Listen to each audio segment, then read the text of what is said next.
नमस्कार दोस्तों, स्वागत है आपका आपके अपने चैनल टैक्स ग्लो वाली पे।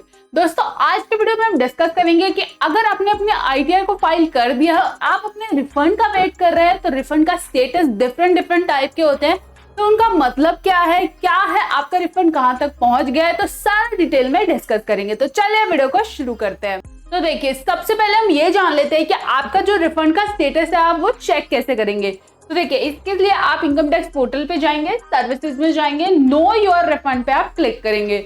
यहाँ पे आपका पैन नंबर डला होगा, असेसमेंट ईयर चूज करेंगे और यहाँ पर आपका स्टेटस आ जाएगा। ठीक है, अब उसके लिए देखिए यहाँ पर क्या करना है, आपको ई फाइलिंग अगर ये लिखा आ रहा है no e filing is done और assessment year is not visible, तो इस केस में आपको क्या करना है, आपके इनकम टैक्स के पोर्टल पे जाएंगे, आप यहाँ पर ई फाइल में क्लिक करेंगे, इनकम टैक्स रिटर्न और ई वेरीफाइड रिटर्न पे आपको क्लिक करना है। यहाँ पर अगर आपकी कोई भी ई वेरीफाई करनी रहती है रिटर्न, उसको आप ई वेरीफाई करेंगे। अगर आपने अपनी आईटीआर को फाइल ही नहीं किया है तो आप अपनी आईटीआर को फाइल करेंगे। इसका मतलब सिंपली यही है कि अगर आप नो योर रिफंड स्टेटस में ये लिखा आता है तो ठीक है। फिर चलता है अगले पे। तो अगर आपके रिफंड स्टेटस में लिखा आता है नॉट डिटरमाइंड, तो इसका मतलब है आपकी जो आईटीआर है वो अभी अंडर प्रोसेस है, तो इस पे प्रोसेसिंग होने के बाद आपका जो है रिफंड है वो कैलकुलेट होगा और इसमें आपकी जो आईटीआर प्रोसेसिंग है उसमें आपका टाइम लग सकता है 30 से 90 दिन का, आपको कम से कम टाइम लेके चलना है। ठीक है, फिर है काफी सारे लोगों की ये दिक्कत आ रही है कि refund determine and send to banker, इसमें ये तो बहुत सारे लोगों का आ रहा है इशू। इसका मतलब क्या है कि आपका जो रिफंड आपने लिखा था, सपोज आपने 10,000 रुपए का रिफंड मांगा था, तो 10,000 उसने एक्सेप्ट कर लिया है, डिपार्टमेंट ने एक्सेप्ट कर लिया है और आपके जो बैंकर को है वो फॉरवर्ड कर दिया है। तो इस केस में आपको क्या करना है, आपको वेट करना है 30 दिन तक का वेट करो आप। 30 दिन में आपका रिफंड मैक्सिमम आ जाएगा। अगर आपका रिफंड 30 दिन में नहीं आ रहा है तो आपको एक ग्रीवियंस रेज करना है। ग्रीवियंस कैसे रेज करेंगे, तो आप ग्रीवियंस कैसे रेज करेंगे, आपको फिर से इनकम टैक्स पोर्टल पे जाना है, आपको ग्रीवियंस में जाना है, सबमिट ग्रीवियंस पे क्लिक करना है। यहाँ से आपको सीपीसी आईटीआर का ऑप्शन मिलेगा, यहाँ पे चूज करना है, लेकिन ये 30 दिन होने के बाद करना। पहले कर दोगे तो वो यही बोलेंगे आपको कि आप थोड़ा पेशेंस रखो, आपका जो रिफंड है आपके बैंक अकाउंट में आ जाएगा। ठीक है, अब आपको क्या करना है, यहाँ से रिफंड सेलेक्ट करना है और यहाँ से आपको अपना ऑप्शन सेलेक्ट करना है कि refund determined paid less than expected, या फिर आप ये डालेंगे कि refund determined but not received.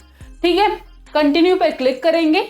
Continue करते ही आपको यहाँ पे असेसमेंट ईयर चूज कर लेना है अपना। यहाँ पर आपको डाल देना है कि भाई जो मेरा रिफंड डिटरमाइन हो गया था इस डेट को हो गया था, लेकिन मुझे अभी तक रिसीव नहीं हुआ है। तो आपको इनकम टैक्स डिपार्टमेंट से रिप्लाई आएगा और आपका जो रिफंड है वो भी आ जाता है जल्दी, आपके 10 दिन के अंदर अंदर। जब ग्रीवेंस रेज करता है ना, उसके मैक्सिमम 10 से 15 दिन के अंदर अंदर आपका जो रिफंड है आपके बैंक अकाउंट में क्रेडिट हो जाता है। देखिए, अगर आपका जो स्टेटस है रिफंड का वो दिखा रहा है रिफंड अनपेड, इसका मतलब क्या है, या तो आपके जो बैंक अकाउंट की डिटेल्स जो आपने अपने पोर्टल पे अपलोड की हुई है बैंक अकाउंट की डिटेल्स वो गलत है, कोई आईएफएससी मिसमैच है, या फिर आपका वैलिडेटेड नहीं है बैंक अकाउंट। तो इस केस में आपको क्या करना है, आपके अपनी जो डिटेल्स है उसको करेक्ट करना है।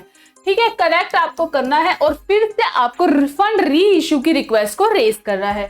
तो उसके लिए भी दिखा देते हैं वो कहाँ से होगा। आपको क्या करना है, सिर्फ पोर्टल पे जाना है, सर्विसेज में जाना है, रिफंड री इशू पे आप जाएंगे, तो आपका जो रिफंड होगा वो अनपेड या फेल्ड हो जाएगा ना, तो आपका यहाँ पे रिक्वेस्ट आएगी कि आप इसको अपना फाइल दोबारा से कर सकते हैं। ठीक है, पर उससे पहले आपको क्या करना है, बैंक अकाउंट को आप अपना ठीक कर लेंगे। फिर उसके बाद चलते हैं नेक्स्ट पे। फिर है हमारा सिंपली है रिफंड पेड। आपका जो रिफंड है वो पे हो चुका है, लेकिन इस केस में भी क्या होता है ना, लिखा आता है कि रिफंड पेड, लेकिन काफी लोगों को वो बैंक अकाउंट में नहीं आता। इस केस में आपको क्या करना है, आपको सिर्फ और सिर्फ अपने बैंक में कांटेक्ट करना है कि भाई मेरा जो रिफंड है वो पेड का स्टेटस दिखा रहा है, लेकिन मेरे बैंक अकाउंट में अभी तक रिफंड नहीं आया।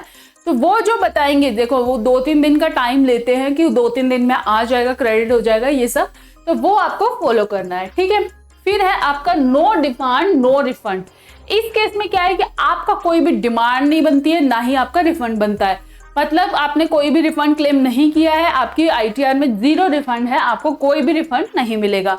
दूसरा ये केस ये भी हो सकता है कि आपने जो टीडीएस क्लेम किया था, आपका रिफंड क्लेम किया था वो इम्प्रॉपर है, तो इस केस में भी आपका नो डिमांड नो रिफंड का केस आ सकता है। फिर आपका नेक्स्ट है डिमांड डिटरमाइन। अब क्या होता है, काफी केसेस में क्या होता है, आपने 100 रुपए का अपना रिफंड क्लेम किया, लेकिन गवर्नमेंट कह रही है कि डिपार्टमेंट कह रहा है नहीं, आपके आईटीआर जो प्रोसेस होगी ना, रिफंड तो छोड़ो, आपकी डिमांड बन रही है हमें आपसे 100 रुपए और लेने हैं, ना कि हम आपको देंगे।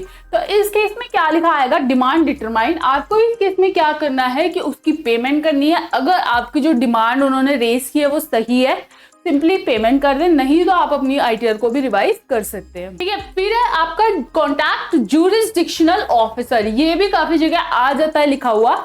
इसका मतलब क्या है कि आप कोई भी क्लैरिफिकेशन, अगर आपने कोई डिडक्शन वगैरह क्लेम की है तो उस केस में क्या करता है डिपार्टमेंट, कोई क्लैरिफिकेशन वगैरह मांगता है। इसके लिए आपको क्या करना पड़ेगा, जहां भी आपका ज्यूरिसडिक्शन ऑफिस है, जैसे अगर मैंने मध्य प्रदेश का हूँ, मैंने जहां की भी मैं रेजिडेंट हूँ, जहां से भी वहां के एरिया का जो एओ है उनसे आपको कॉन्टैक्ट करना पड़ेगा। ठीक है, दूसरा आजकल क्या हो रहा है, आजकल लोगों को एक नोटिस रिसीव हो रहा है जिसमें लोगों से पूछा जा रहा है कि आपने जो अपने डिडक्शन को जो क्लेम किया है ना, डिडक्शन जो आपने डाली है अपनी आईटीआर में, वो आपने गलत डाली है, या अगर आपने डाली है सही है आपके हिसाब से, तो उसका डॉक्यूमेंट्री कुछ प्रूफ वगैरह दो, जब भी हम आपका जो क्लेम है वो प्रोसेस करेंगे। इस केस में भी आपको क्या करना है, अगर आपका डॉक्यूमेंट्री कोई प्रूफ है, आपने कोई फेक डिडक्शन नहीं अप्लाई की है, तो आप अपना डॉक्यूमेंट्री प्रूफ अटैच करेंगे, नहीं तो आपको क्या करना है, रिवाइज आईटीआर को सिंपली फाइल कर देना है और आपका जो रिवाइज में अपना बनेगा रिफंड वो आपको मिल जाएगा। तो देखो, मोस्ट ऑफ द जो केसेस है वो मैंने आपके कवर कर दी है। कुछ अगर और इसके अलावा आपको रिफंड का स्टेटस दिख रहा है तो आप मुझे नीचे कमेंट करके पूछ लेना। दूसरा, अगर आपको वीडियो अच्छी लगे और यूजफुल लगे तो वीडियो को लाइक जरूर करना और चैनल को जो सब्सक्राइब कर देना ऐसी अपडेटेड इन्फॉर्मेशन सबसे पहले पाने के लिए। दूसरा, अगर आप कोई भी आईटीआर सर्विसेज या फाइलिंग सर्विसेज आईटीआर की लेना चाहते हैं तो नीचे दिए गए नंबर पे आप हमें कॉन्टैक्ट कर सकते हैं। मिलते हैं अगली वीडियो में, तब तक के लिए बाय बाय, टेक केयर।